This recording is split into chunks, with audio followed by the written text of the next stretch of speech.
students, chapter 3, lecture number 6. Topic is determination of wavelength in case of Newton's ring experiment.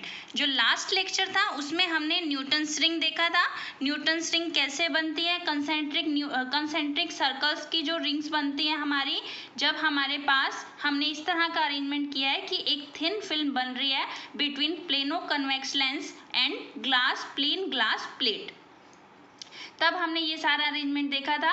तो यहाँ से एक बार हम दोबारा देख लेते हैं. S is the source of monochromatic light जो कि लेंस एल के फोकस पर रखा हुआ है. अगर हम ये सोर्स लेंस के फोकस पर रखेंगे तो ये हमें पैरेलल बीम देगा. तो यहाँ से हमें पैरेलल बीम मिल रही है. पैरेलल बीम जो है वो इंसिडेंट हो रही है ऑन अ ग्लास प्लेट जी जो है एक ग्लास प्लेट है जो कि 45 डिग्री एंगल पर रखी हुई है. अब यहाँ से जब लाइट इंसिडेंट होगी और रिफ्लेक्ट होगी ऑन अ एयर फिल्म, जो एयर फिल्म है किसके बीच में बन रही है, प्लेन कन्वेक्स लेंस और ग्लास प्लेट के बीच में जो एयर फिल्म बन रही है उस पर ये लाइट इंसिडेंट होगी. अब ये एंगल नॉर्मल इंसिडेंट होगी क्योंकि angle of incidence and angle of reflection जो है वो इक्वल होता है. अगर ये 45 डिग्री पर इंसिडेंट हो रही है तो 45 डिग्री पर ही ये रिफ्लेक्ट होगी. तो टोटल एंगल जो होगा वो होगा हमारा 90 डिग्री. तो यहाँ से हम अगर देखें तो हमारे पास है यहाँ पर एक आई पीस या ट्रैवलिंग माइक्रोस्कोप. यहाँ पर एम जो है एक माइक्रोस्कोप है.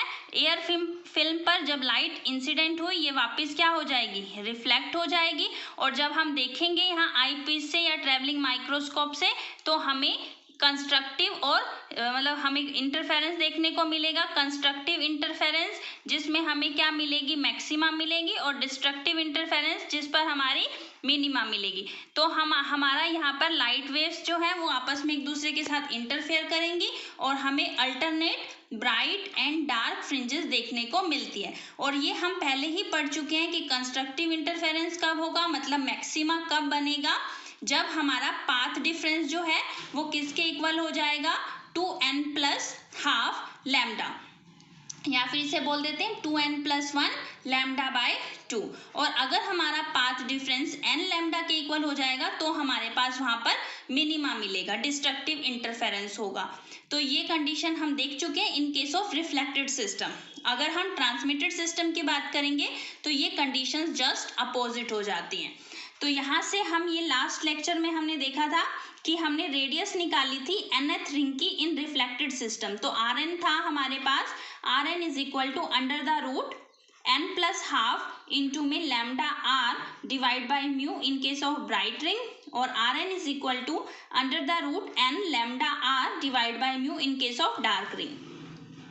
अगर हम एयर की बात करें, एयर फिल्म की, क्योंकि जो फिल्म है वो हमारी इनके बीच में बन रही है प्लेन कन्वेक्स लेंस और प्लेन ग्लास प्लेट के, तो एयर है वहाँ मीडियम, तो म्यू जो है वो किसके इक्वल हो जाएगा, 1 के. अब डायमीटर निकालेंगे तो diameter is twice the radius, तो ट्वाइस हो जाएगा Rn का. तो ये हमने इस तरह से दिखा दिया diameter Dn. In case of bright ring देखो, अब अगर हम इसका इन case of bright ring Dn निकालें तो ये हो जाएगा हमारे पास, स्क्वायर कर देंगे इसका तो ये हो जाएगा Dn² is equal to 2n+1 into में λr. स्क्वायर कर रहे हैं तो यहाँ 4 हो जाएगा, नीचे 2 तो ये कैंसिल होकर ये 2 इंटू में 2n+1 λr मिल जाएगा. इसी तरह से अगर डार्क रिंग का करेंगे तो Dn² इज इक्वल टू हमारे पास हो जाएगा 4n λr. तो ये डार्क रिंग का कर दिया.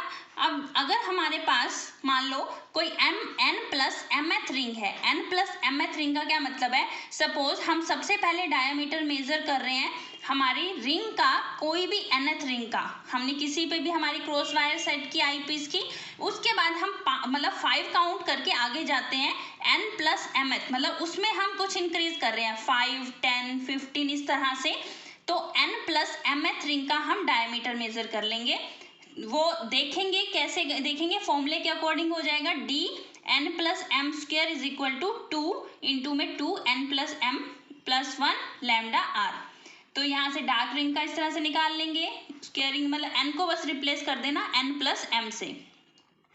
अब हम सब्ट्रैक्ट कर देते हैं इक्वेशन 3.53 फ्रॉम 3.55, मतलब ब्राइट रिंग वाले में से ब्राइट रिंग वाली माइनस कर दी n+mth के लिए और nth के लिए। तो हमारे पास आ जाएगा 4m लैम्डा r, और लैम्डा निकल जाएगा, हम वेवलेंथ निकालना चाहते थे, वेवलेंथ हो जाएगी dn+m² minus dn² divide by 4mr। ये जब हम लैब में परफॉर्म करेंगे तो वहां आप इस फॉर्मूले को यूज करोगे और हम क्रॉस वायर सेट करके मतलब dn और dn+m हम ये फाइंड आउट कर सकते हैं। m जो है वो जो हो गई 5th हो गई 10th हो गई, मतलब जो भी रिंग हो गई वो m निकल जाएगा। r जो है रेडियस ऑफ कर्वेचर हो गया हमारा, जो प्लेनो कन्वेक्स लेंस है, जो कि हम with the help of spherometer निकाल सकते हैं। तो इस तरह से हम लैम्डा को फाइंड आउट कर सकते हैं। Determination of wavelength of monochromatic light. तो यहाँ से हमने ये देखा न्यूटन्स रिंग एक्सपेरिमेंट को हम कैसे परफॉर्म करेंगे। नेक्स्ट है देखो, refractive index of a liquid bye Newton's ring, मतलब हम किसी भी लिक्विड का रिफ्रैक्टिव इंडेक्स निकाल सकते हैं न्यूटन्स रिंग एक्सपेरिमेंट से। कैसे, जो हमने प्लेनो कन्वेक्स लेंस लिया और प्लेन ग्लास प्लेट लिया, उनके बीच में पहले हमारा मीडियम था एयर, अगर हम कोई लिक्विड इनके बीच में इंट्रोड्यूस करा देते हैं तब क्या होगा, ये फॉर्मूले में चेंज, लैम्डा जो है वो लैम्डा बाय म्यू से रिप्लेस हो जाएगा, बाकी सब सेम रहेगा। तो क्योंकि देखो r क्या है, लेंस का जो हमारा प्लेनो कन्वेक्स लेंस है उसका रेडियस ऑफ कर्वेचर है, m फिक्स जो भी हम रिंग काउंट कर रहे हैं, सिर्फ लैम्डा चेंज हुआ, तो लैम्डा डैश जो है जब लिक्विड इंट्रोड्यूस करेंगे तो लैम्डा बाय म्यू के इक्वल हो जाएगा।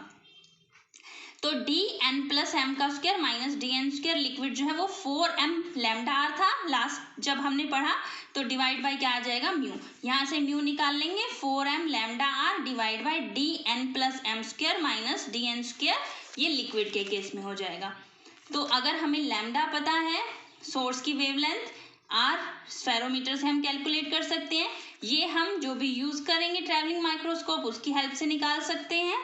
फिक्स करके हमने जैसे क्रॉस वायर सेट करी पहले nth रिंग पर, फिर n+mth रिंग पर, तो ये d डायमीटर निकल जाएगा।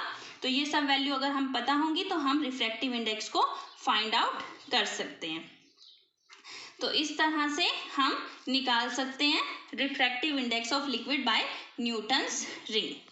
Newton's ring with white light, अगर हम मतलब मोनोक्रोमेटिक की जगह व्हाइट लाइट यूज करते हैं तो जो हमारी alternate dark and bright rings बन रही थी वो कलर्ड बनेगी हमारी, क्योंकि व्हाइट लाइट जो है consist of different colours of different wavelength, therefore by using white light coloured rings are observed. तो इस तरह से हमें कलर्ड रिंग मिलेंगी। तो ये चैप्टर आज यहाँ कंप्लीट हो रहा है, चैप्टर 3 लास्ट टॉपिक जो इसका है न्यूटन्स रिंग, आप सिलेबस में से देख सकते हैं।